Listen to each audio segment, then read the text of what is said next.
from all over.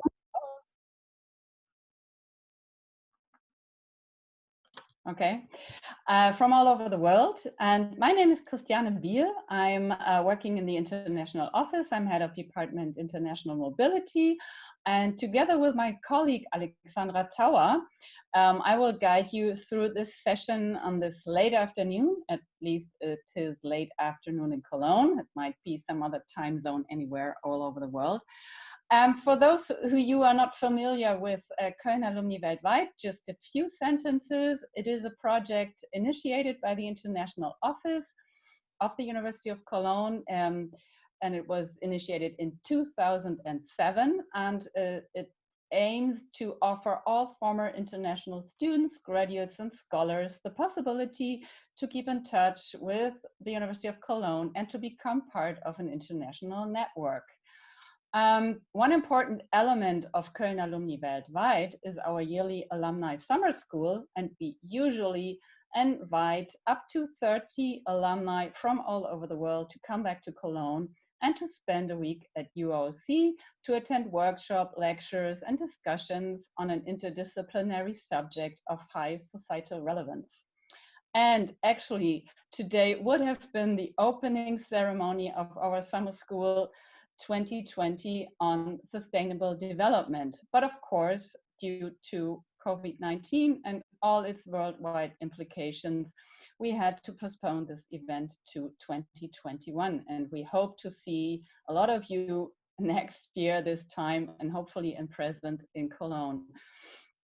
So, and when it came to canceling the summer school, we sat down and also reflected on what we could do to offer some alternative formats for our alumni to keep in touch with us, to keep in touch among themselves. And so one idea was to organize these DigiTalks to offer you some interesting and inspiring talks with renowned speakers.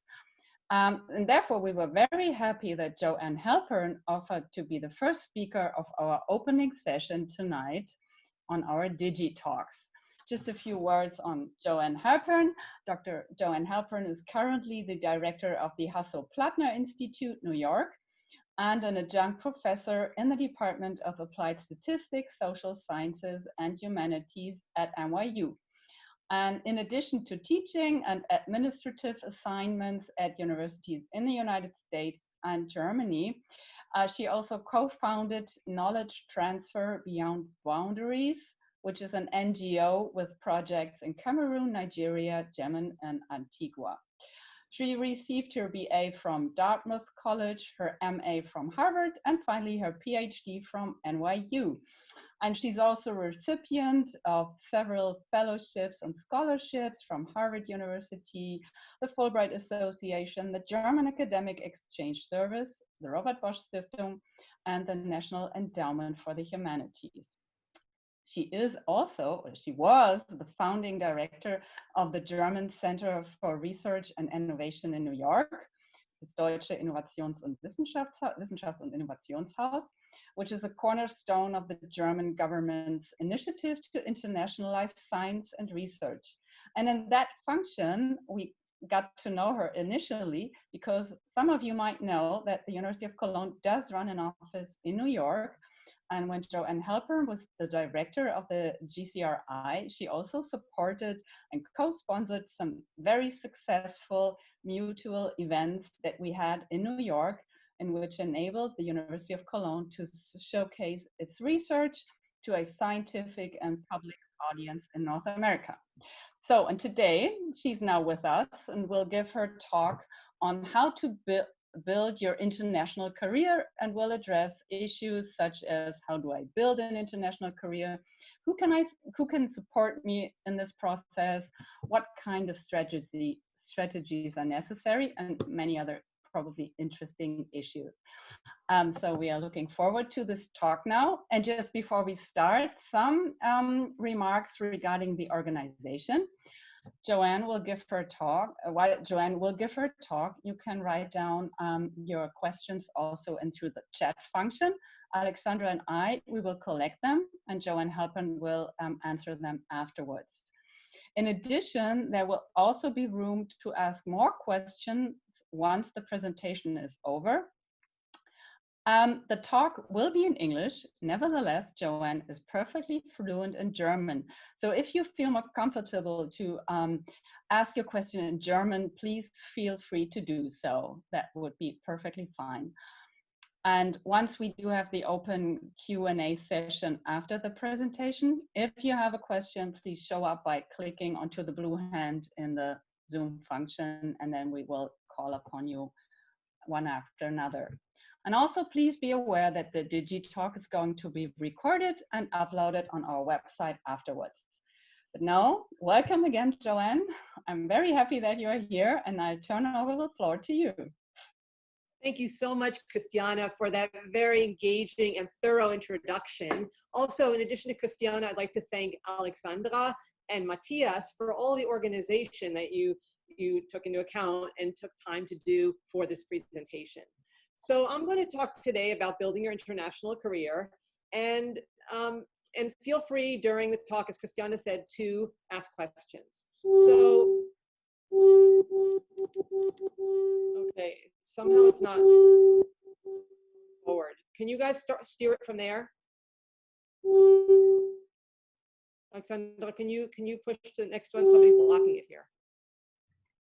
I cannot, but let me reach out to Peter real quick. Hold on one second.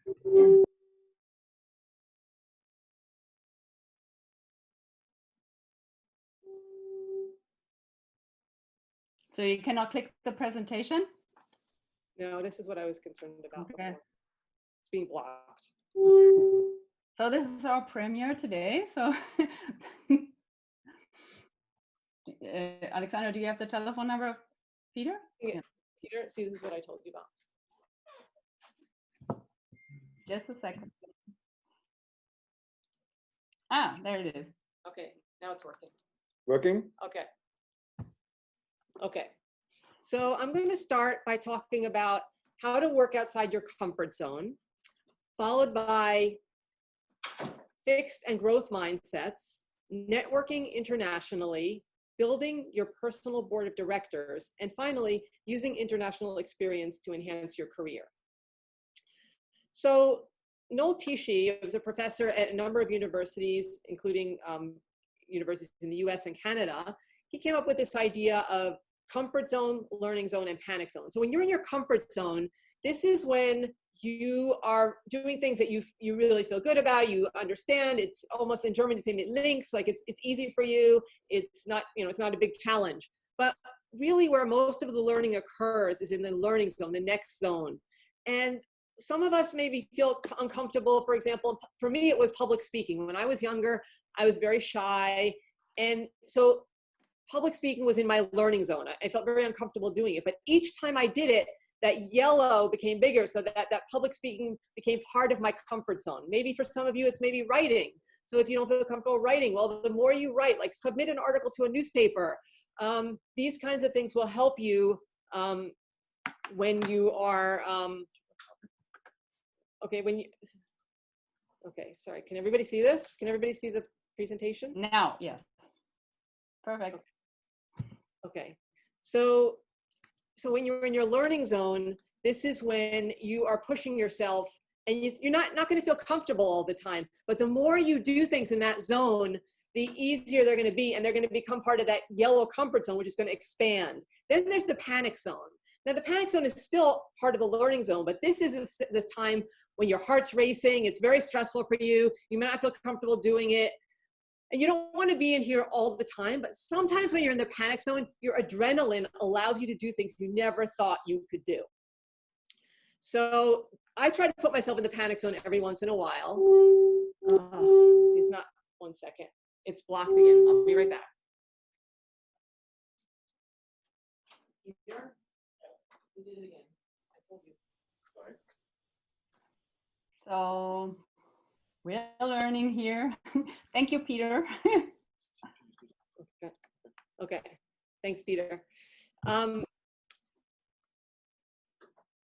So in the panic zone, so sometimes I like to put myself in the panic zone. One of the times I did was, when I went bungee jumping. You think I went bungee jumping? Yes. So I actually did go bungee jumping, and that's me in the panic zone. So now I'd like to talk to you about fixed versus growth mindset. So people with a fixed mindset believe that basic qualities such as intelligence, talents, abilities are fixed traits and are unlikely to change. They believe that talent leads to success and effort is not required.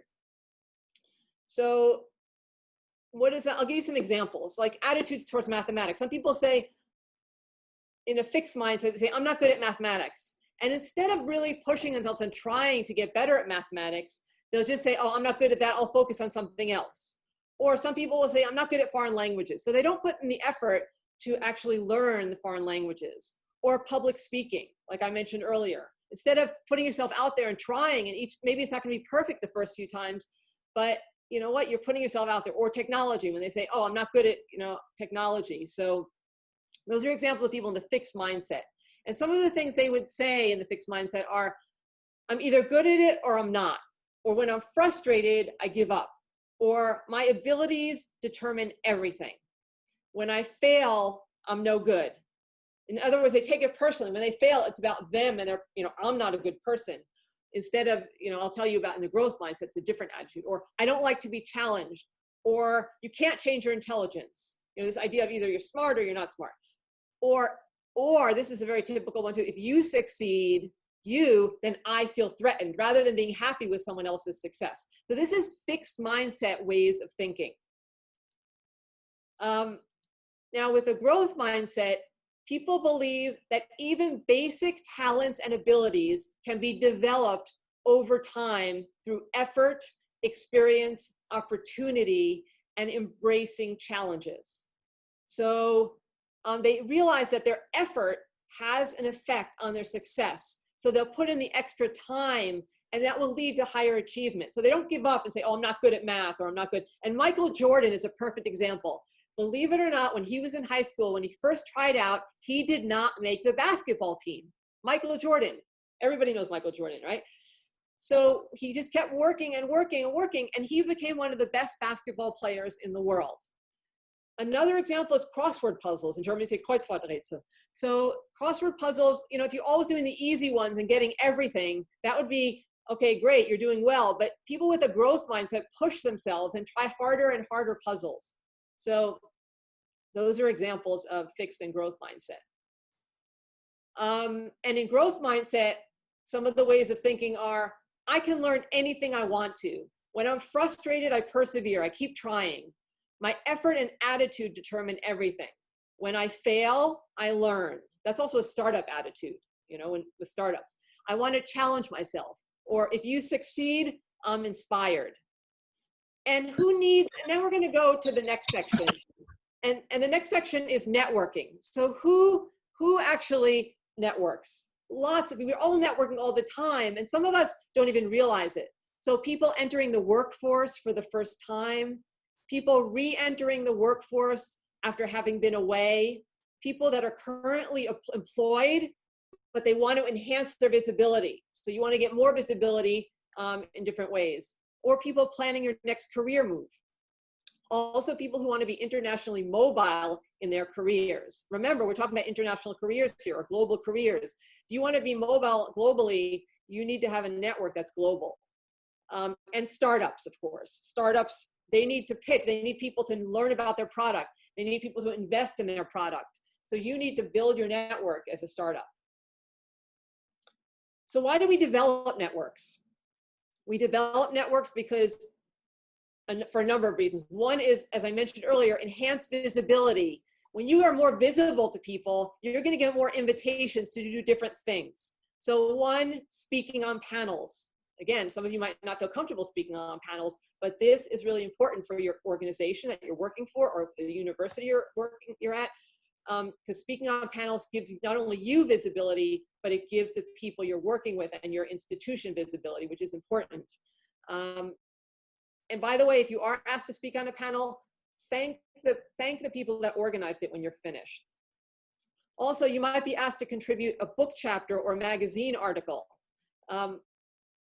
Sometimes people write a book, they edit a book, and then they have to fill each chapter with one author. Well, if you're doing that, the people that come to mind are the people you're most in contact with, or people that are out there a lot. So you want to get yourself out there and your name out there so people will invite you to do this. Also, serving on committees. Gremien, you would probably say in German. So serving on committees, now be careful about this because some committees are going to take a lot of your time and you don't want to be on just any committee. You want to be on committees that are going to help you advance your career, but also committees where you're going to learn a lot and committees where you're going to get to network with other people that might be interesting for you to network with, either as friends or as colleagues or people that will help you with your career. And enhanced visibility also allows you to get invitation to collaborate with peers. So maybe somebody's doing an experiment if you're a scientist and they want to work with you, or they're doing a new project with I don't know, doing something with the future of cities, and you want to have them, they need you to collaborate. But if you're not in on their radar screen, they're not going to think of you. So you need to be visible. Also, you want to have when you develop networks, you get exposure to new ideas and different perspectives. You've heard of groupthink. You don't want to be in groupthink. You want to have a lot of different perspectives. And that's how you become more innovative. You also get up-to-date information about new apps or new ideas or new things that are going on. Also, when you have a good network, you have people who can support you in your career. They can provide references. Now, think about that. Those of you who are, some of you might still be students, although most of you are alumni, but you still might be PhDs or postdocs. Keep in touch with your professors. They are people that can write references for you, Empfehlungsschreiben. But if they don't know you, it's very hard. Also, introductions. If you go to conferences, sometimes you might not know anybody, but you will know, you might have people that you are in your network that can introduce you to people before the conference, so that you have people that you can meet. Also, you have a safety net. Let's say you lose your job. When my brother lost his job, he had a really good network and somebody helped him get his next job. So that was during the recession in 2008, 2009, and his network helped him. Also, when you have good networks, they increase your personal satisfaction. Networks aren't just about career. Networks are about your entire life. And having good network can enhance the quality of your life. So you can get more emotional support through your friendships, through volunteer work. Volunteer work for me has been a very, very important part of my life, because I don't know if anybody knows AFS, it's an exchange program. And a lot of the people there are interested in international exchange, global exchange of students and teachers. Well, people, if you can find the right kinds of volunteer work, then you can meet people that are not only friends, they might be people that can write letters of recommendation. They might be people that can help you get your next job. So, but when you do volunteer work, really think about putting in 100 or 110%, because if you're not, these might be people later that are in your career network. And if they know that you didn't work very hard, they might not be reluctant. They might be reluctant to actually recommend you. Also, a good network can give you support in your daily activities, like help with your computer or moving. Let's say you have to move from one place to another and maybe your family can't help you. If you have good friends, they might be able to help you. Learning about new apps, as I mentioned before. When Seamless, I don't know if anybody knows Seamless, but here in the United States, we have something called Seamless when you're ordering from restaurants. When that first came out, somebody told me about that. It might take me another year to find out if I hadn't had that network. Also, events. If you have a good network, they might tell you about interesting events that are happening around your area that you can attend. Okay, the next step is building your board of directors. Now, this might be a new concept for some of you. So boards of directors, what do they do for a company? So boards of directors help move the company forward. They also monitor the company, they support the company. And when you build a company, it could be a nonprofit, it can be for-profit. But when you're building your company and you build your board, you're thinking, when I did that for the German Center for Research and Innovation, I thought, who could help us on our board that would help us move forward with our goals? Of course, you need to have your goals first to build your board. So think about yourself, like you Incorporated or you GmbH, or you, whatever it is, you're the company. Who are the people in your life, or maybe you don't know them yet, who can help you with these areas? Career support, emotional support, financial advice, access to other professionals. It doesn't have to be these categories. These are categories I made up that I thought were useful. But remember, if you start, let's start with emotional support on the right, on the top. Okay, often we think of our career, we're very career focused, but think about, you also need friends or partners, you know, a husband, wife, partner, whatever it is, to give you that emotional support when you have a bad day.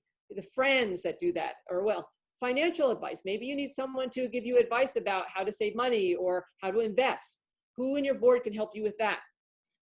Access to other professionals. Who can introduce you to people that can help you with your career?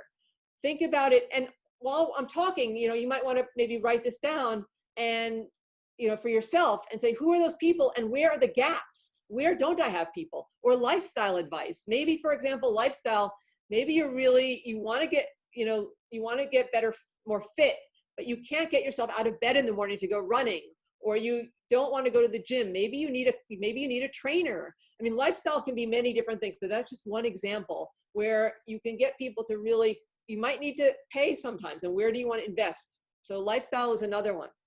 Or maybe there's magazines that will help you. Other I put there because there are many other areas. One example is, you know, I had a colleague here where I used to work here in the German Center for Research and Innovation. She said that she got some of her jobs from the church. She was in a church, or it doesn't have to be a church. It could be synagogue, it could be mosque, whatever it is. But the religion can also be part of your board of directors. Some people in there. One of my close friends in Germany, she got her babysitter through her church. So that other can be another thing. It could be religion or spirituality, whatever it is. There are other categories. Skills training. Let's say you're a scientist and you know most of the things, but maybe you don't know how to do electron microscopy, you know, using the electron microscope. Maybe you need somebody to help you in that area because that's where you have a gap. And mentorship, okay, sometimes not only that we need mentors, but we also have the ability to mentor others. And think about that. I mean, part of my personal mission in life is to really support others and, you know, people that are still looking into their careers. I write letters of recommendation all the time for my students. I mean, it's a really important part of who I am, and it just means a lot to me. So I don't just have mentors, I try to mentor others. And then finally, career support. People who on your board can help you with your career. And it doesn't have to be people, everybody in the career that you see yourself in or going into. It can be people that are in different careers that might give you even broader advice. So don't just narrow, because there's more than one career in your life. You know, you can do, there's also side careers. Like maybe you want to do photography on the side and sell your photos, or maybe you want to write a book. I mean, there's so many different things you can do. So, but to build that board, just like a company, when the company builds the board, you need to know strategically, what is your mission or what is your vision? So where are you now, but where do you want to go? And you'll see, many of you have had interviews before. People say, where do you see yourself in 3 years? Or where do you see yourself in 1 year? So I'm not just giving this question here just randomly. These are the things you need to know anyway for interviews. What kind of career do you want? And what kind of life do you want? Because if you're going to have a life where you want to have family and children, and you're going to have a global career, you have to think about your family, because the spouse, the husband or the wife, is going to be traveling with you. What kind of, how are they going to have their careers? I've seen it here in the German consulate. A lot of the consul generals, like one consul general, his wife was a journalist. So that was great because she could write anywhere she was. So it depends, you know, with your family, if you're going to, that's something you're going to have to discuss. And also, you want balance on your board. You want a well-rounded board. You don't want groupthink. You don't want everybody to think like you. You want expertise in not only in your specialty, but in other specialties. And you're going to have an in-person, but also virtual network, especially today. You know, there's in-person networks, but for example, for me, you know, part of my network is my father. He died very young. He died when he was in his 40s, but I always have him in my head when I have to make ethical decisions, like what would my father have said? So he's still on my board. He's just not around, but also you'll have virtual people. You know, you'll have the virtual as well. And on your board, you'll have people who are willing to be honest with you without judging. So you want people to say, you know, that might, you want them to be honest, but not say you're a bad person, but they have to be, you don't always want people to say, yes, yes, yes, that's great, that's great. They need to also bring in some criticism. And remember what I talked about earlier with the mindset. when people criticize you, if you're in a growth mindset, and by the way, with fixed and growth mindsets, you're not either one or the other. You're somewhere in a continuum. We're all somewhere in the middle of somewhere in between fixed and growth. We're not one or the other. So, and here also, in people in the fixed mindset often feel like personally insulted if they're criticized, but that's, you want to have that growth mindset and you want that criticism to get better. Also, you want people who are not simply going to tell you what you want to hear. You want them to also push you and have a different perspective, and they're not afraid to say so. Also, you want people that you can open up to. They know more than you in key areas. They're better than you at something. And this is my favorite, people that will think big and will push you to reach for more than you can imagine possible. And I'll tell you, for example, for me, there was a person on my board and she told me, Joann, you should apply. There was a job in Berlin. It was I think it was like called the American Academy or something like that. And I said, me for that position? I'm also not someone who thinks so that I'm such a great, I am more very self-critical. I said, that's crazy. Like I can't, the people that run that, they have much more experience. They're much, but the fact that she pushed me to apply, the next time I applied for jobs, I pushed myself to apply for higher level jobs than I had. And the person that got that job when that job was open was a former president of Stanford University. Okay, so there was me and the former president of Stanford University. That's, for at least in my head, there's a huge gap between me and him.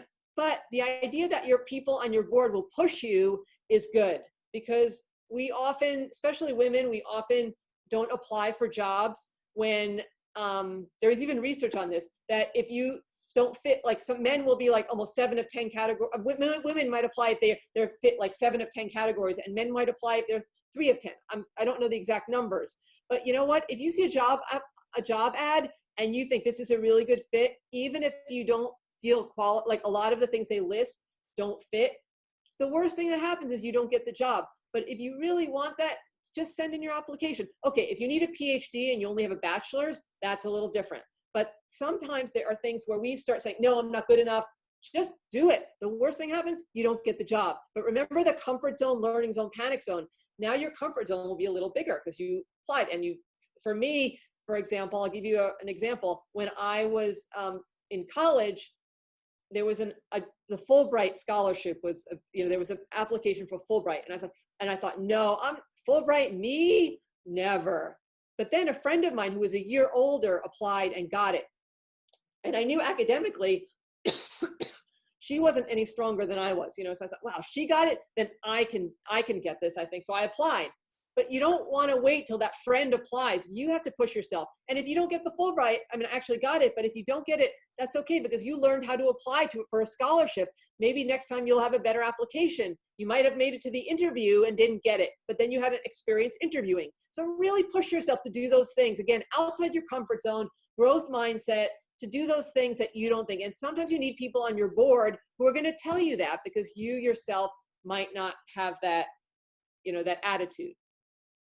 And remember, we talked about the categories of building your board of directors. You can also look at this different network categories here. So there are different kinds of networks. Let's start on the top right. Career we've been talking about already. But if you top right, personal networks. Your friends are part of your network. I know some of you might think, oh, networking is so strategic. I just want to be, but you know what? All these people are different. Your friends are part of your network. Leisure network. So let's say you play tennis or you're in a theater group, whatever it is, those are your leisure networks. Sometimes there's a connection, personal and leisure might come together. Geographical networks on the bottom right. So think about this. Some of you might travel a lot.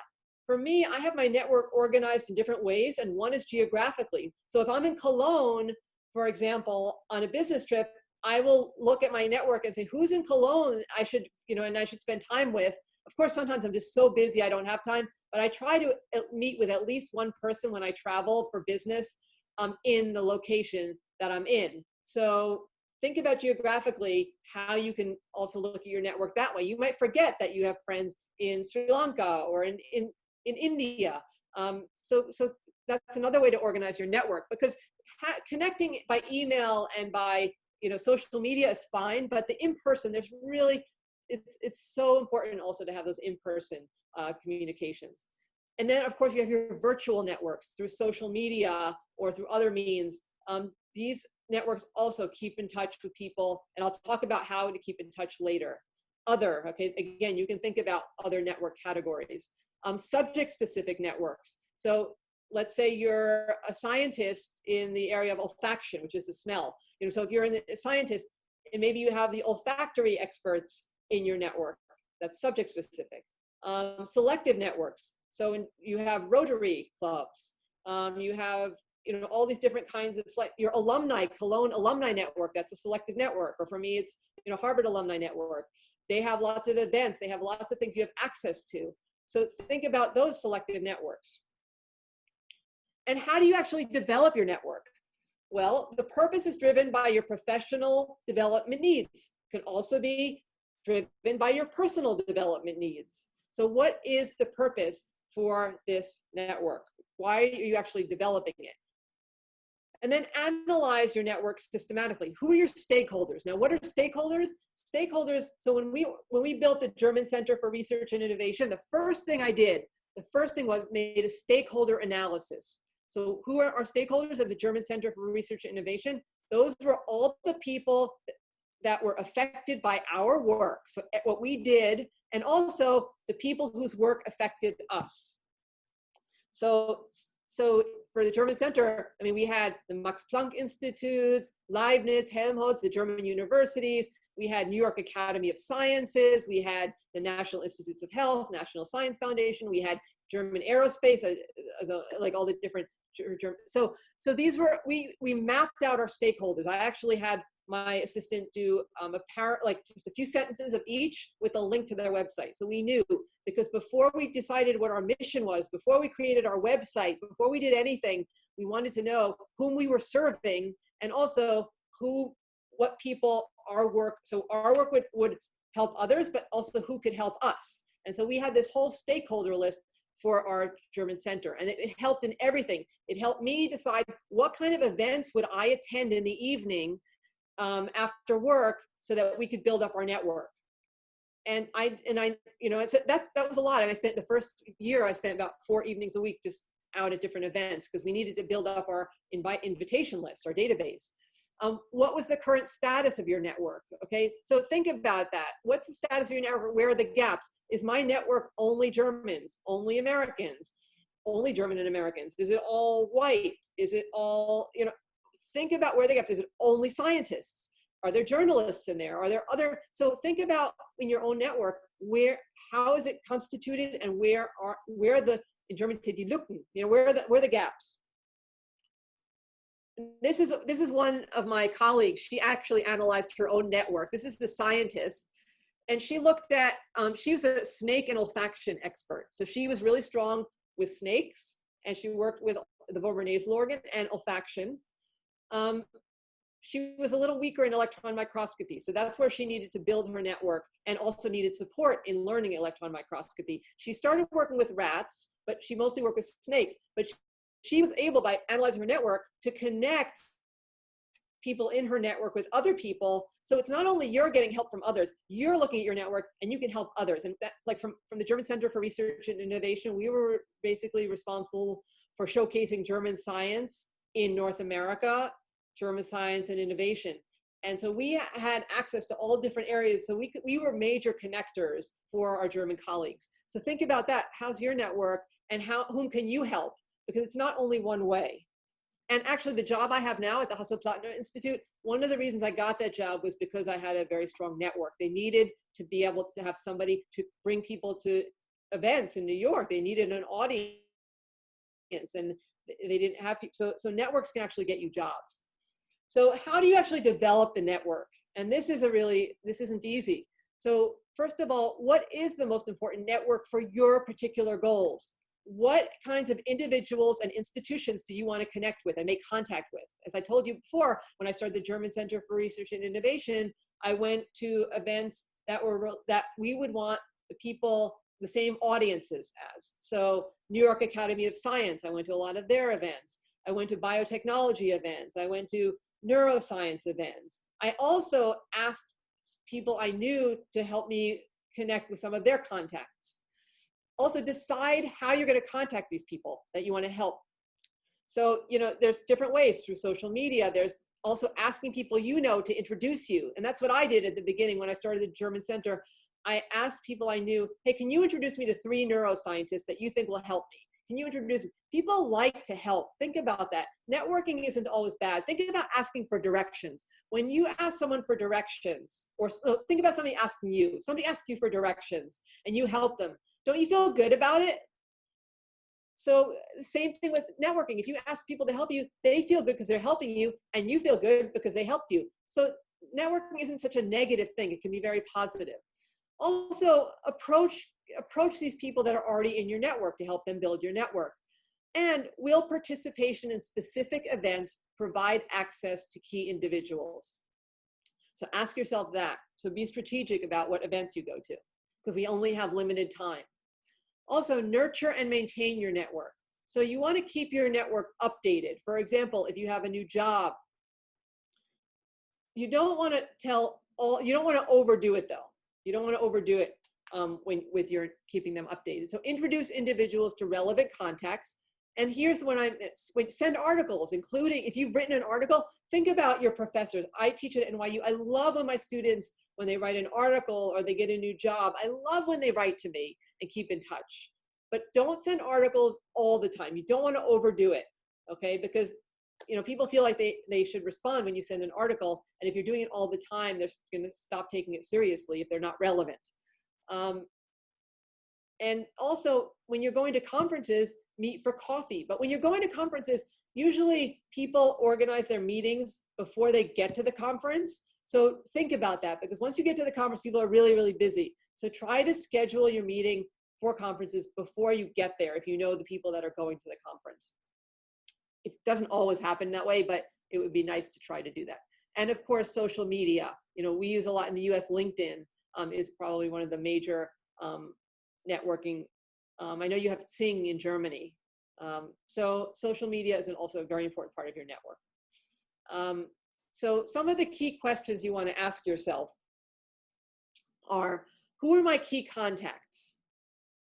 Which individuals, groups, or institutions that are not yet in my network do I need to contact? And how do I contact them? And how do I maintain or nurture those contacts? And for different people, it's going to be different ways of nurturing them. And what is the role of social media in this process? So here are 5 takeaways of my own career. One is embrace working outside your comfort zone. This is where a great deal of the learning occurs. 2, volunteer in an area you're passionate about. You might meet your life partner in that volunteering experience. You might learn new skills. When I was writing my dissertation, I volunteered with AFS, American Field Service, and I was looking at re-entry, like re-entering after being abroad, and I was able to actually give talks about that, and I got to learn about what I was doing theoretically in practice. So volunteer in things that you're passionate about. Find a mentor, but also mentor other people. And some of you might think, who, me? You know, I know some of you have that attitude of, am I really good enough to mentor someone? There are always people to mentor, even school children, you know, your nieces, your nephews. There's so many different people you can mentor. Maybe if you're a second-year PhD student, maybe a first-year PhD student, you know, tell them to help them out. What are things they need to know? What are cheaper ways to get books? What professors, what classes should they take? There's so many different ways to mentor people. Develop meaningful relationships when networking. So for me, you know, one of the things when I was, you know, in one of my jobs, I was, first I started trying to collect all the business cards and lots of business cards, but it's not about the number of cards. It's about meaningful relationships, like building 1 or 2 really strong relationships during one networking session is more important than having a lot of people that you'll never remember. And even though you want to follow up, still try to build those relationships and get them deeper. One person for me was a man, his name's John, and John, we networked. He was an accountant, but he was also into biotechnology. And so what happened is we connected over tennis. We both played tennis, and he actually got me on the bus to the US Open where all the players went. So I got to sit on the bus with the players going to the US Open. And that was such a great thing. That had nothing to do with my career, but we had the best time talking to the different players. And then, but he also, in his biotechnology sessions, at the time, our organization, he had a book that was given to all the participants. So my organization, we got put into that book. So all the people that went to the event saw our organization, what we do, often contacted me so they could go to our events. So you never know, but they have to be deeper for people to make that extra move. And then how are you going to help them? So it has to go both ways. We helped him with speakers. And then keep in touch with your key contacts. And how you keep in touch depends on those contacts. If it's by email, if it's just sending them articles. Remember, if you want your former professors to write you letters of recommendation, you don't want to contact them 5 years after you left the University of Cologne and say, hey, can you write me a letter? Keep in touch with them so they know what to write. And also because then they know you more as a person. It's easier to write a letter of recommendation when they know you not just as a student, but as a human being. So let them get to know you. And it might not just be professors, it might be other people. And finally, I'm not going to go through my entire career, but what I do want to give you, and this might look very linear and like it all fits, but as all of you are going to have, and as I've had in your lives, you're going to have careers where you're like, oh my God, what did I do with my life? Where am I going? I don't know what I should be doing. And you know what? There isn't just one career out there. We are living much longer lives now, and it's okay to switch. It's okay to make mistakes. I started when I was in college in the summer. I was in Munich. I wanted to improve my German because I wanted to become a teaching assistant for German at my university at Dartmouth College. And I wasn't confident enough in my German. So I spent the summer in Munich it was called the Institut für medizinische Psychologie, or Institute for Medical Psychology. I got back to my university and my German professor said, you were in Bavaria. Oh my God, forget the accent from Bavaria. They were just like, no, you please, they were from Hamburg and Berlin, and I came back with a Bavarian accent. But it did get my German good enough to get a teaching assistantship at the college. And that teaching assistantship was really important. Again, I was very shy. I put myself outside my comfort zone and taught German as a TA the entire semester, getting up at 7 a.m. every morning. And that helped me later on get a Fulbright scholarship, because the Fulbright scholarship I got was a teaching scholarship, and they required teaching experience. If I hadn't had that, I would not have been able to get the Fulbright. I also did a DAD summer program in Regensburg. I also was a teaching assistant at Harvard when I was doing my master's program, which was also good because it brought in some money because it wasn't inexpensive. So it helped me with my studies. But I took advantage of all the German scholarships, the Robert Bosch Foundation scholarship. Some of you might have had that. So whatever it was, and that was actually when the wall fell, I decided I really wanted to go back to Germany. I was as you see, when I was in Germany, on the wall fell while I was in Münster, and I wanted to go back to Magdeburg. And again, this is all academia and different sides of academia. But I networked while I was there. So think about when you're networking, your parents are also part of your network. Your family's part of your network. So you can also ask them. My first job in Germany, in Munich, my mother was a professor. She had academic colleagues in Munich at the Institute for Medical Psychology. That's how I ended up there. I was not studying it. So all of these networks. I was in Magdeburg on the Bosch Foundation. One of my tennis partners was in the Ministry of Culture, in the Kultusministerium. He introduced me to the president of the Hochschule Harz, the Harz University of Applied Sciences. So again, it was through networking. I would never have become director of an international office at a university when I was a scholar in Magdeburg. But because of that introduction, and it happened that the head of the international office was having a baby and they needed someone to fill it that spoke English, Spanish, and French, and German. So I was in the right place at the right time. But if you're not out there talking to people, they're not going to know you exist. And that job actually turned into a full-time job. In Germany, you say unbefristete Stelle, like no, it was a permanent job. I did leave after a while because there was no upward mobility I found in my career without I needed a PhD. While I was doing my PhD, I founded an NGO. And I was also designing an intercultural certificate program while I was doing my PhD. And I did my PhD in international education. And then that allowed me, then I got a job at a university running a program, and then I became director of the German Center for Research and Innovation. That also was through my contacts, because I had a lot of people sent me the information about that job application. I got it too, but a lot of people in my network told me about it. And they said, this is the job, you have to apply. Sometimes, even though I saw it, I needed those people to say, hey, Joann, this is perfect for you, apply.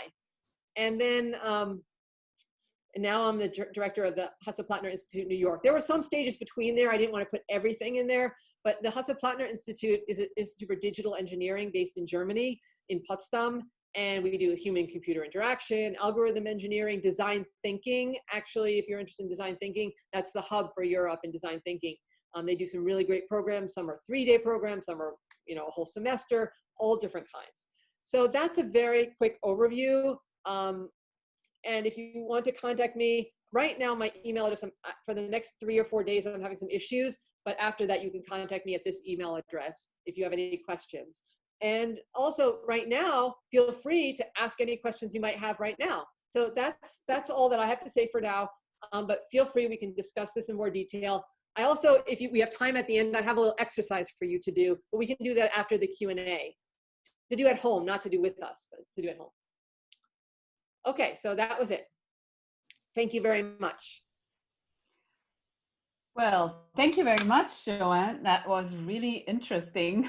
So very inspiring even to me. And thinking about my personal board of directors, I was just like, wow, I could think about new ways of putting up my board of directors. So that's a very interesting notion for me as well.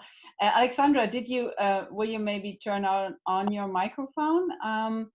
Did anyone wrote any questions into the Q&A or into the chat function? No. So maybe then we can open up the floor for anyone who wants to have a question or remarks or whatever to Joann Halpern.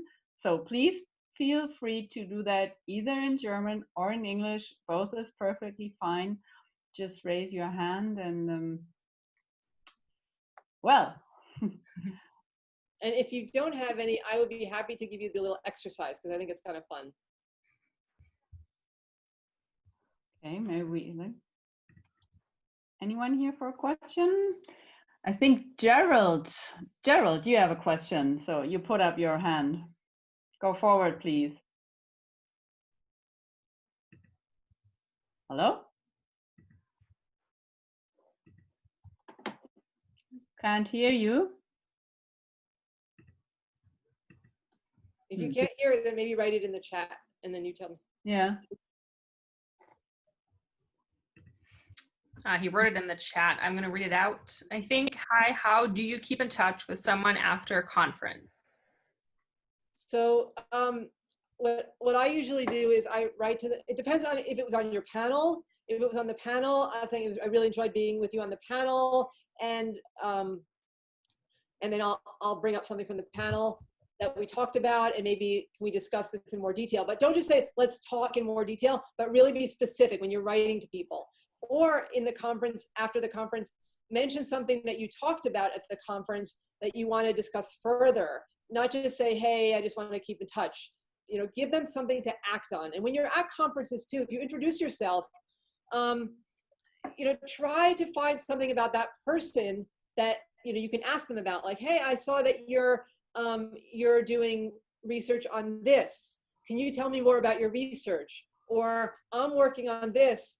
And maybe try to connect with what they're doing. So when you try to be specific when you contact people, even via LinkedIn, so that they have something to answer to, not just be very general.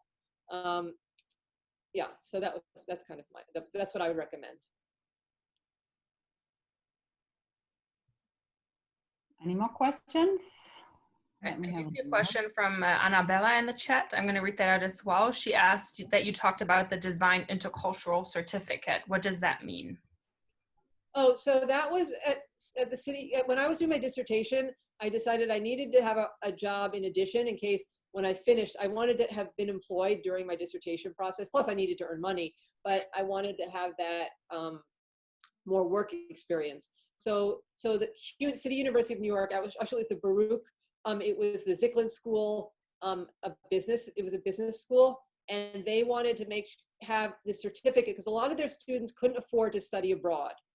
They just didn't have the money, or they were working second jobs. So they wanted a certificate that students could get. And I had to design it. So what kinds of things could they do that would give them exposure to the international? And today with COVID, there's another, it's very similar issue. You know, how do you get those intercultural skills? How do you get those things when you can't travel and can't afford to travel?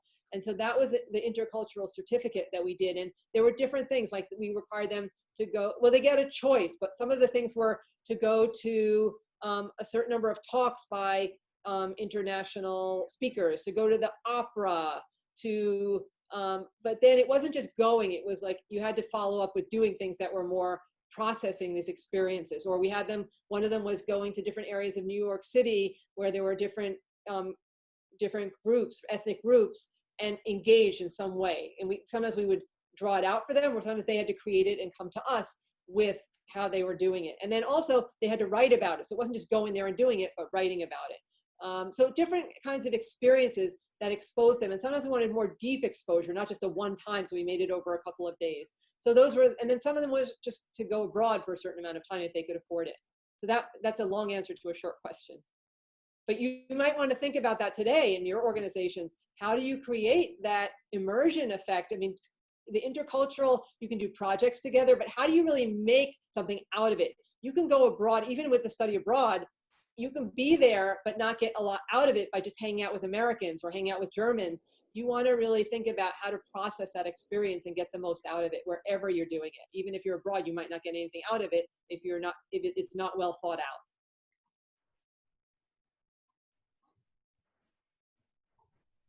Any other questions? Maybe I have one then. Since we are an alumni friendship association, so you have been mentioning that you have been, or that you are part of alumni associations. How would you use these alumni associations for building an international career? Maybe that's too specific, but oh, no, I'll give you a perfect example. Actually, I wanted to bring one of the exercises from one of the alumni associations. So we had our Dartmouth College Alumni Association event. It was over 3 weeks, and each meeting on Zoom, it was actually in March and April, or maybe in April, in 3 weeks, and we actually did an activity together. And that's what I want to give the exercise for, and it's called Designing Your Life. And there's actually a book called Designing Your Life. By the way, I mentioned mindsets. There's a book called Mindset out there. If you really like that idea, fixed and growth mindset, the author is Carol Dweck. So that's one option you can look at. And this book is called Designing Your Life. And I think the really great way to bring alumni together, this is the best that I've been an alum from Dartmouth since 1988. And this was the best experience I had with alumni since 1988. We all did this exercise, Designing Your Life, together. And each week we had different things that we had to do. But we did them, we prepared them at home, but then we came together on these evenings, and then we were put into the different rooms, you know, the chat room, what do we call them? Not exact chat rooms, but the the discussion rooms, the discussion groups, and we helped each other. So, and that's what I'm going to give you an example right now. So, one of the things we did at the end, so I'm not giving you all the prep work we did because there were 3 weeks, but the last one, and this is the exercise I want to do with you. I mean, we're not going to do it together now, but you could, I guess, I don't know if we have time to do it together. The third step was design your 3 5-year plans. Now, what does that mean?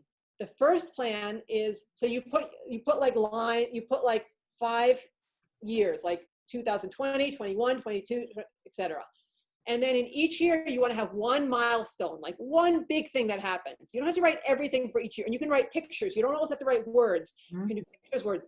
And so for 2020, like right now, then what about 2021, 2022? And don't be perfectionist, just write. And 5 big things. And the woman that did it, she said, well, for me, like 2023, I want to get married. That's my milestone for that year. It doesn't have to be all work related. She said, I want to write a book of poetry. That was for 2022. Or, each year she had something big and then some small things. I want to travel to Tibet. I want to get my PhD, whatever it is. So that's now, right? So that's your current stage. The second exercise is do the same thing, but now pretend that the career you're in, for me, it's higher education, doesn't exist anymore. Actually, we're getting close to that right now these days, right? Pretend that the career you're in doesn't even exist anymore and do the 5-year plan again. Remember, you don't have to write everything for every year, but have at least one milestone for the 5-year plan. So now higher education is out. So you got to think of something else that you love, though. Do things that you're passionate about. And then the third one, okay, so that's the 5-year plan when your career, what you're doing now, just doesn't exist anymore. And that can happen these days, okay? The third one is create the 5-year plan, and in the situation where you have no constraints, that means you have no financial problems, you have no family that you have to worry about, where you have to live in that place, you have all the money you need, and create that 5-year plan. Again, a milestone, at least one each year. And it can career and personal. And those were the 3 exercises. And then what we did in this is alumni, so Christiana, to your question, then we circled like one thing that was really important to us. So for me, it was a book. I want to write a book. Mm-hmm. And then they put us into groups of 4 people. And they did this twice, 2 rooms. And the first room was 4 other alumni. So I think there were 5 of us, so 4. Mm-hmm. And they said, and then you told the alumni very quickly what your thing is that you circled. And then they, through their network, said, oh, you want to write a book? I know someone who wrote a book. You should talk to her. She'll teach you she'll talk to you about, or, hey, talk to these people. They coach people in writing books. So in those 4 people that were also Dartmouth alumni, I got 4 or 5 contacts that can help me as I write my book. Then we were put in another room with 4 other people. So then we got the double number of connections. And that's really working with your alumni to help you move forward. And so that was like, for me, it was like a book idea, but there can be, it can be anything. I mean, another person wanted to learn sailing, and then the people, so whatever it is. So that was a really great way for alumni to connect at a deeper level. And I'm still in touch with those alumni that connected me, because now I tell them, hey, remember you connected me with so-and-so? Well, this is what we're doing now. So you go back with them, and now we're still in contact. And there were like 250 alumni in that thing. And I saw people I haven't seen in years, because, you have the Zoom rooms and you get to see all the pictures. It's like, hey, I remember her. And, we haven't talked. So that's one way of really using the alumni network to help them network. And networking there, it wasn't like uncomfortable, because we were all helping each other. Very natural networking, because we were told by the person running this to network. So those are the exercises, and that's one way to use the alumni network, where everybody's getting something out of it. Well, that's really interesting. We will think about that. No, I think it's a really interesting idea, since we are still thinking about finding new formats. What can we do to keep in touch? And this really sounds like a really interesting thing we could develop further for KölnAlumni WELTWEIT. Who knows? So thank you very much for that. And one other thing that I think is really useful that I didn't mention in the talk is informational interviews. So informational interviews, many of you might know, is when you want to learn about different kinds of careers, you call people or you write to them and you ask them, you write an email and say, I'd like to, if you have 20 minutes for an informational interview, it's basically asking them about themselves and their career. People like to talk about themselves. And sometimes those informational interviews actually turn into a job. I know several people that have gotten jobs from them, but make sure you write a thank you note afterwards when you do that. You can write a thank you note or write a thank you email, whatever it is, just do that. But informational interviews, and it doesn't always have to be in the career that you're doing now. It can be in a career that you might think, like a diplomat. Maybe I want to become a diplomat. Maybe I want to, if you're talking about global careers, diplomatic careers are fantastic if you're willing to travel, different every 3 or 4 years, travel to live in a different place. That was something I never even had thought about. It wasn't even on my radar screen when I was younger, and I found out about it much later. So that's why you need to talk to people and build your network, because you learn about things that you might be really good at, but you might never have thought are available. Yeah, that's great. Thank you. That's really something we should think about for our network here as an idea. But I think there's another question. Did you see that, Alexandra? I did. So I'm going to ask it for Ani. She said, until now, I always had someone who supported me without really asking for. My last supporter is retired now. At the moment, I'm looking for a new mentor or ready for a longer time. Do you have any advice on how to find one? Well, what's your area? Or what's your area of interest? Let's see if she responds. Maybe if you want, you can also unmute yourself and ask you the question yourself if you feel comfortable. Ani. Let's see if she responds. Finance. Finance? Finance, yes.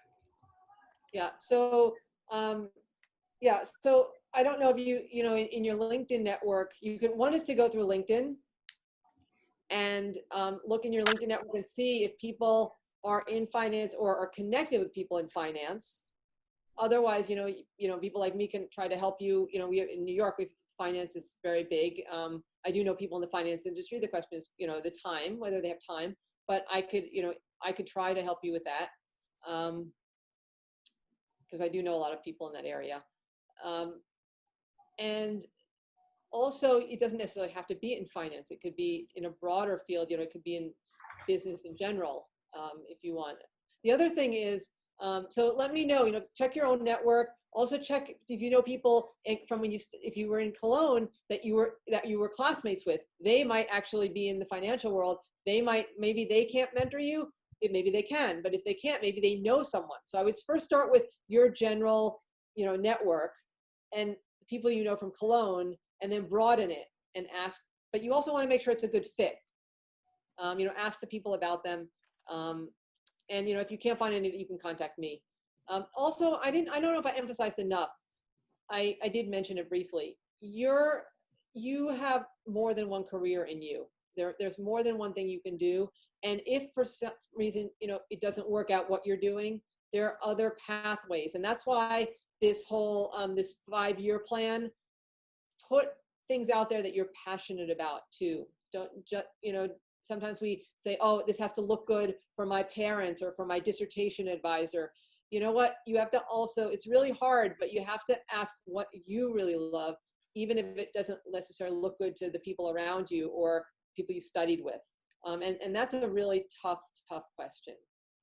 But think about that as well. Well, I do also have a question for you, actually two, but I'm going to start with the first one. You mentioned that you are in a couple of committees, and I was just wondering if you could maybe name some of those, if you can, and how did you get into those? What does your work look like with those committees? Sure. So, in addition to committees, I'm in different boards, boards of directors, and that's also something you might want to think about is, you know, when you get a little farther in your career, to see if you can get on different boards. Not too many, because you don't want to spread yourself too thin, but being on, so I'm on the board of the Hochschulrat, it's called, or the advisory board of the Technical University of Dortmund. So we are advisors to the rector, the president of the university. And that has been, I felt like, what, they want me? You know, I'm not the person that has a huge amount of confidence. I think they want me. They had the head of Iduna, if you know Iduna Insurance, like that's the, you know, the station in the Dortmund, you know, arena where the football play, like the guy who's, you know, runs the Iduna, they paid for that. You know, he was on my board, and then somebody from Focus magazine, like one of the head editors, you know, and then I was saying to myself, what, I'm on the board with these people, but you know what, I have other skills, and I have my contribution was the international contribution. And so, you know, those are the kinds of things, don't underestimate yourself. And you can, I know people that ask, I didn't ask to be on the board. There are people that I know here in New York, they actually go and approach people and say, hey, I would like to be on your board. You can do that. But you need to know what expertise you're offering. And that's one board I'm on. And my role on that board was often I gave a lot of talks for them. I connected them internationally. I also, when I was running the German Center for Research and Innovation, I was helping them. I mean, I helped everybody, so it wasn't just them. I helped all the universities get more visibility through events. But we opened that to everybody. It wasn't really just them. So, you know, that was one board that I was on. I'm also, I was on the board of the German Accelerator, you know, that was, you know, when they were first starting out, and we were helping the startups. So I was on different boards at different times in my life. in addition, I was on committees at universities, and I also taught high school for 2 years. I didn't have it in my thing because it was too long, but I taught in high school, and that's where I learned not to get on committees that, you know, are useless. Like I was on a committee and somebody said, do you want to be on this committee? And I just started as a first-year teacher, and I realized that this committee wasn't doing anything that I felt that aligned with my values. So you want to be on committees that are doing things that you feel are important and purposeful. Also, if you're going to be doing a lot of work, you want to be outside of your regular work. You want to make sure that you're doing it for something you feel strongly about. Those of you who are going into academia, your first priority is getting tenure. You want to get a tenure professorship. If you are on committees that are taking a lot of time away from your research, that's probably not a good committee to be on early on until you've gotten your publications out. So you have to really balance what committees that you're on. I was also on a board of a nonprofit, Knowledge Transfer Beyond Boundaries, which Christiana mentioned. I actually co-founded it with a number of people. Now it's morphed into something different, but it still exists. But after a while, I realized, okay, I've done my thing. I wrote our mission. I wrote our vision. You know, I did a lot of things for that. And then at some point, I was, okay, let somebody else take over now. But I learned a lot. We got a paper out of it. We got a presentation. I got to present at Stanford. So it brought to me what I needed for myself. And I made these wonderful friends, and we helped a lot of different people in different countries. So, and they helped us. It was like, wasn't one way. So those were some of the boards. The committees I've been on at AFS, I don't know if the committee, but I do the screening for applicants to do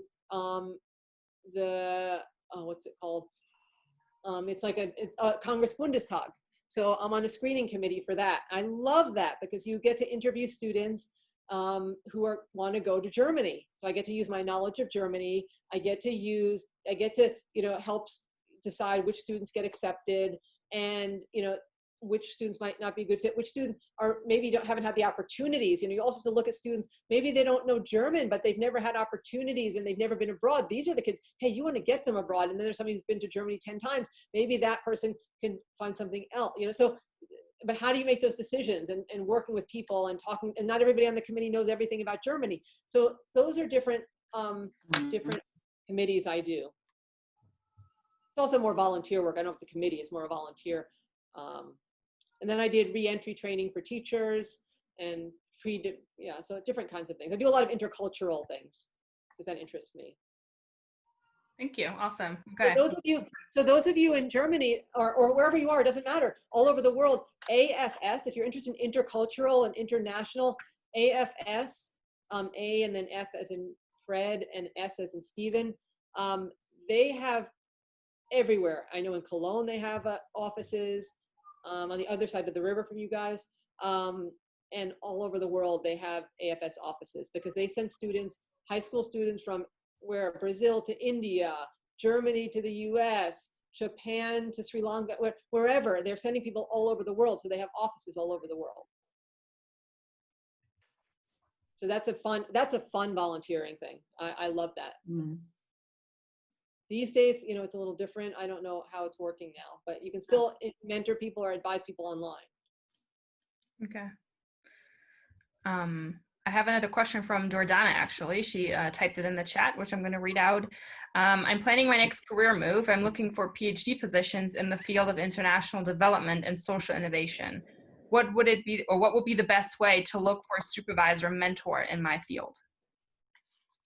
Well, I would look first at the universities, also where you're interested in, what part of the world you want to study, because if you're going to be in a certain location, I think it would be great to have a mentor where you're going to be, but you don't have to. I mean, it can be also virtual.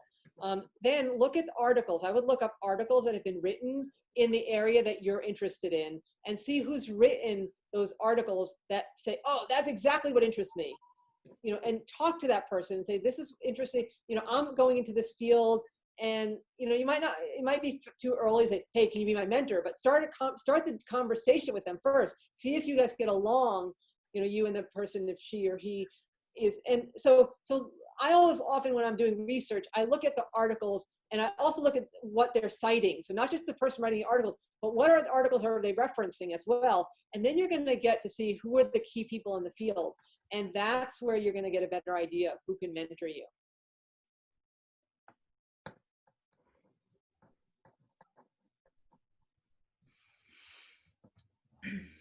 And if you need help in New York, I know some people, you know, at NYU, I can maybe, but first you really want to see if it's a good fit. You don't just want anybody to mentor you. And also you have to find out if this person has time. So I would start with a conversation before you ask to be mentored. It's like an interview almost. You want to see you to get along. And they might not know that you're doing this to have this person as a mentor. You're just doing it to get to know them for yourself too, because you might not click.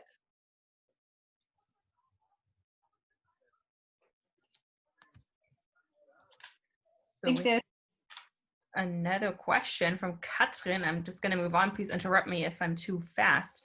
Katrin asks or says, you said people can have multiple careers. Once that you find out that the one career you invested a lot of time and energy doesn't work out as you expected.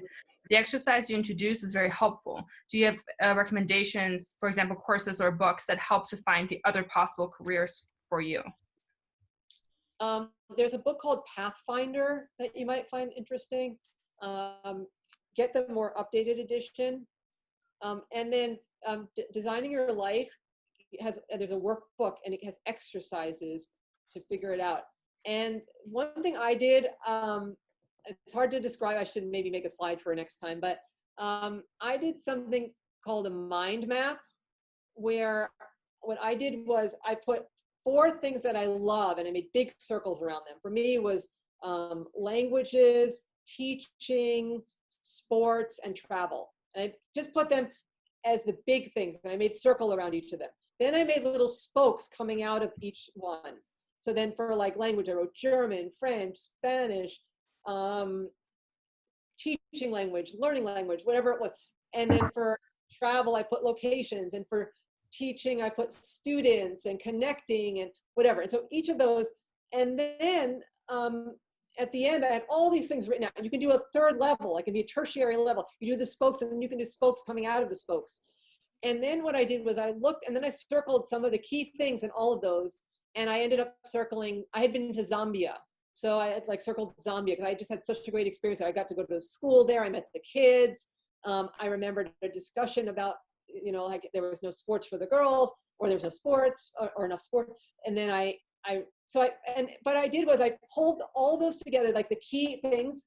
And what did I come up with? I came up with something I would love to do. Is it realistic? No, but it opened my mind. And what I came up with, and education was a part of it too. So it was like, let me think if I can remember. It was creating a soccer league for girls in Zambia, where they were coached not only in soccer, but also on leadership, and made a whole league around Zambia so the girls get more self-confidence. For me, when I was a child, the self-confidence came through sports. So it was like, okay, this might sound way far-fetched, but it was just an exercise. And there probably are leagues already in Zambia, but it just happened that I had just come back from there, and the people that I met said, yeah, we don't really have enough sports for the kids. We don't have enough soccer balls.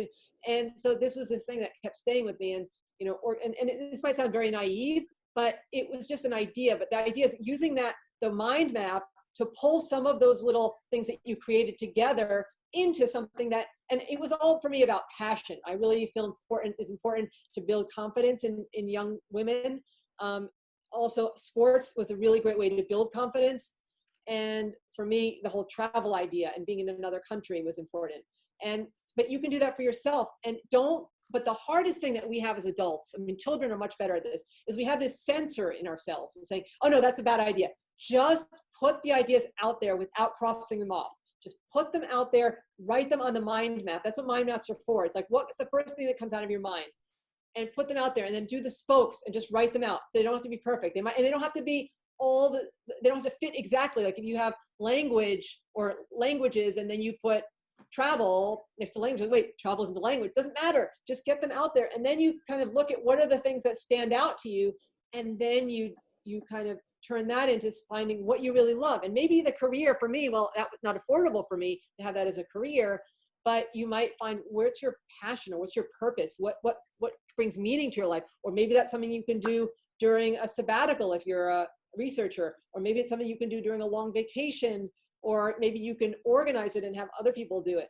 So, I mean, ideally you want the people that are in Zambia doing it, not you coming from the United States or Germany saying, okay, I'm going to do this. You want them to do it because that gives them ownership. It's not like you, the person coming, saying, you do this. No, you want them, ideally, you want them to be doing it and not you. Anyway, that's just an idea for you, another exercise that you can try.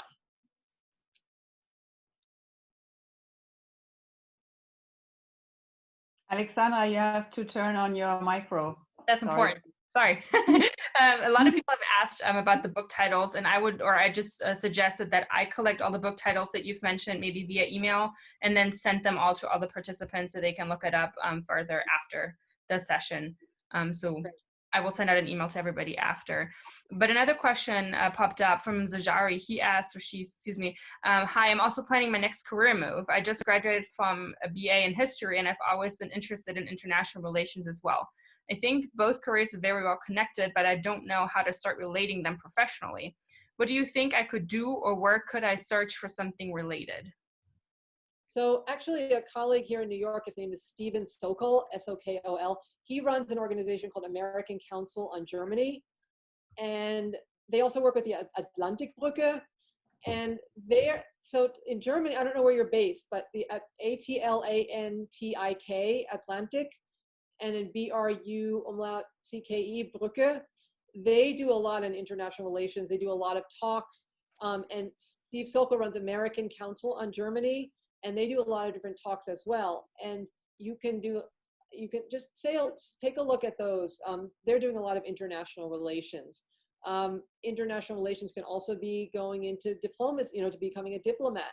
That's another direction, or working at the UN. These are all interesting careers.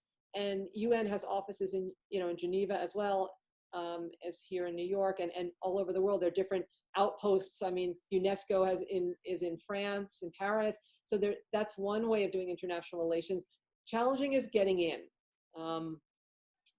And the diplomatic corps, I never thought of it as a career. Now I work with diplomats. There's so many different areas. There's the cultural attachés. They get to do cultural events. There are the economic people that are doing economic events. There's, the consul general, who's like an overview, has to cover a lot of different areas. And they change every couple of years. So it's not like you're just doing culture. You're going to get to do something different in a different location. And that's for those of you who like to really have a lot of different careers. You get to be really multifaceted. And you're never going to be a super expert, in one, because you're changing all the time. But you learn a lot. You're always learning about new areas. And there's the politics, the person that did politics for the German consulate. He was also, when he was in New York, he was doing German-Jewish relations, because in New York, the German-Jewish relationship is very important. So, and now that person that was doing policy, he's now working for the German mission to the United Nations. He went back to Berlin after he was in New York, and now he's back in New York. I met him in the elevator the other day, and now he's working at the German mission to the United Nations, doing work with Syria. So, is he an expert because he started in something completely different? No, but he's learning. And that's another thing, is you need to be open to learning all the time while you're doing this. And that's one of the skills you're really going to have now these days. You learn in school, in college, in grad school, your things are going to move so rapidly, especially in the IT field, that you just have to learn how to learn and be open to it. Have a growth mindset, as I mentioned earlier, and going outside your comfort zone. Those things I said at the beginning are really the foundation for everything. I know that some of you are going to, like me, there's so many jobs. I'm like, oh, I'm not good enough. I'm not good enough. You know what? Just apply. If you think it's interesting, just apply. If you're not good enough, then you might not get the job. But you know what? If you don't try and you censor yourself and you say, no, I'm not, then you're not going to get anywhere. So do growth mindset, go outside your comfort zone, and just put yourself out there. It's easy to say. It's much easier to say than to do. I can tell you, because I don't always follow my own advice, but I'm giving it to you anyway. I've started to do it more and more as I've gotten older. Awesome. I'm going to throw another question from myself. Through Corona, but also maybe considering our original summer school focus, sustainability, how important do you think virtual contacts become over in-person contacts these days? So much more important, and we need to work on those of us, who feel uncomfortable. There's also lots of webinars out there on how to work on your digital presence and how to improve it. And I'm one of the people that need to really work on it and my IT skills. But it's so important now because we're going to, study abroad might not be in person as much anymore. It might be shorter. We're going to have to convince people of our ideas without all of the in-person relationships. So it's going to be much more important now. And what I was talking about, I mentioned virtual, but in person. There will be in person, but not as much, I think. I hope there's going to be in person. So, because I have to teach next semester online. I've never taught online before, a whole course. I've taught sections or webinars. I've never done a whole course. And I really bond with my students through the in-person and the office hours in person. So it's going to be a learning experience for me. But we have to learn it. That's, again, growth mindset. Thank you. Okay, I think there are no more questions here in the chat, and I don't see any blue hands anymore.